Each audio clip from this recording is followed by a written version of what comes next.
Hey kings and queens, how we doing today, baby? Today for our love series, we're going to speak about how God's love never fails. Baby, God is loyal. He 10 toes. That's why I love him so much. Like, I've never in my entire life had someone that is as loyal as God in my life.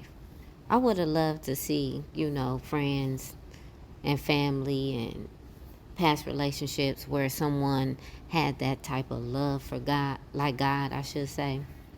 But in reality, you're not going to get that from people. It's rare. I mean, legit, there are some people that will love you unconditionally. But like I said, it's rare. So you're going to have to go through a whole bunch of conditional love before you find somebody that give you some unconditional love. And so today we're going to be speaking about speaking out of 1 Corinthians 13 and 8, the NIV. And it just says, love never fails, period. Like I was saying, people's love change based on their mood, their convenience, their circumstances, what they can get out of you. It's like some old ulterior motive type stuff. But God's love is immutable, which means it never changes. It never changes. It's literally, as soon as God starts loving you, he's going to love you that same way to the end of time, to the end of our lives, And that's why he get G status. He the GOAT to me because, I can feel God's love inside of me. I can feel that it didn't change. I can feel that it's official, if you will.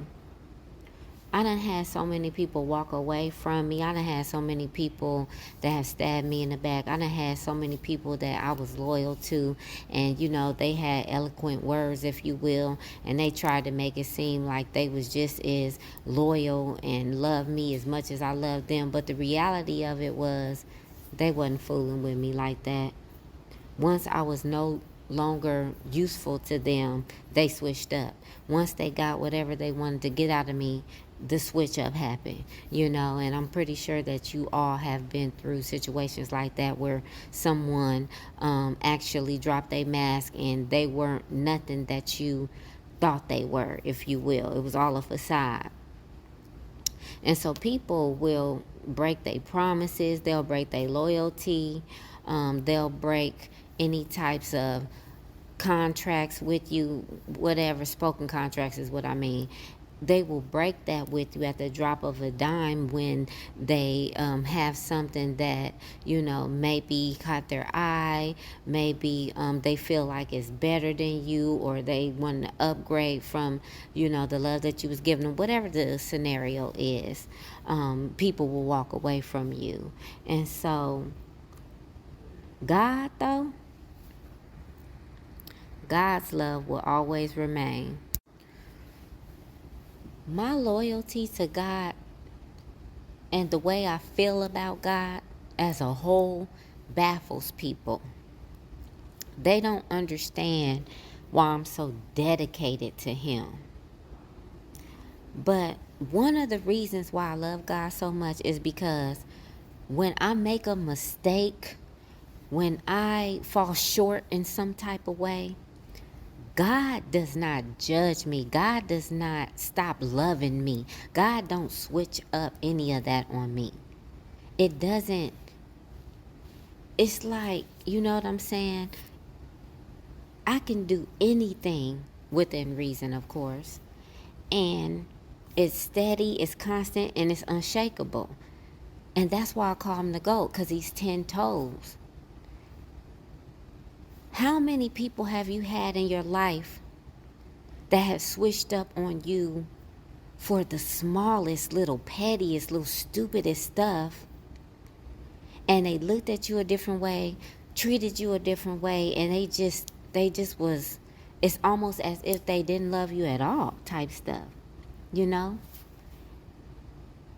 That's the reason why I'm dedicated to God, because I know that his love don't switch up like that.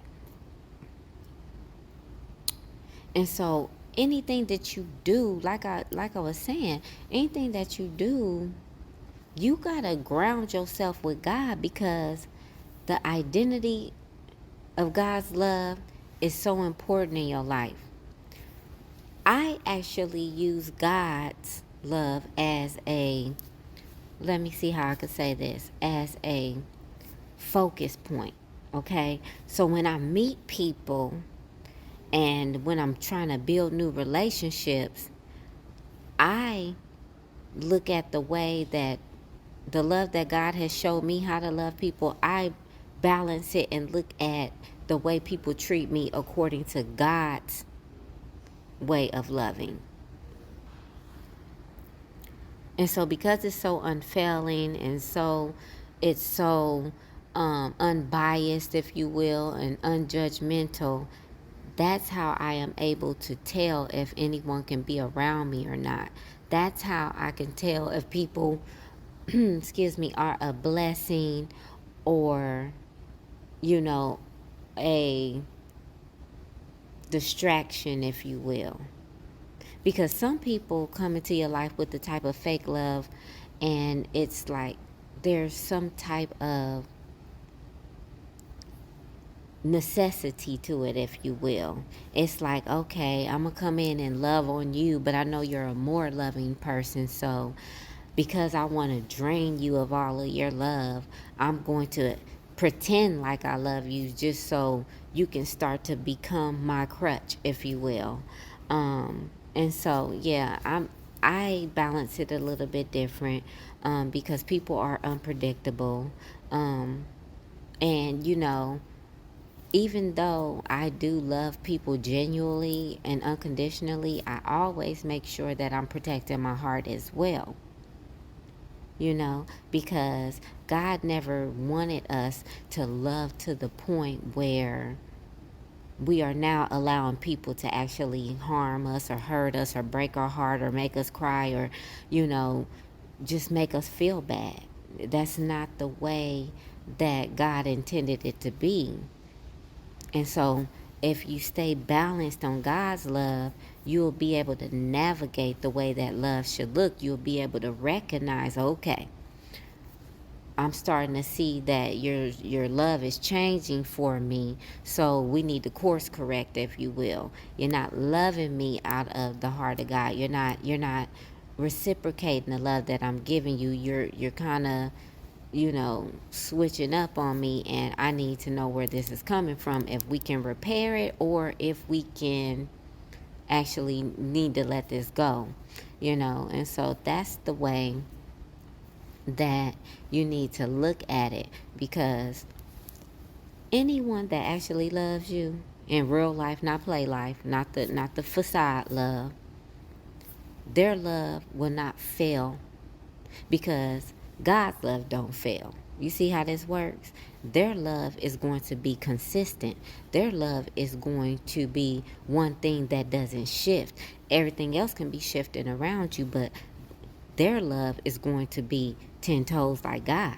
Okay?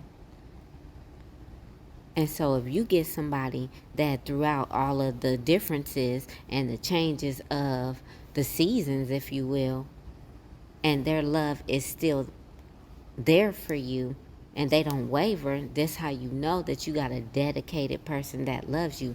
You got somebody that has chosen to not let the love fail in the relationship, just like God. And your job is to make sure that you choose the same thing for them, because it's not a one-sided thing. You need to choose to not let your heart fail for that person. And that's how we are able to make sure that we're not losing ourselves in the process. That's the way that we're able to make sure that we can actually withstand all storms and anything that comes towards us, okay? This is a no-fail option.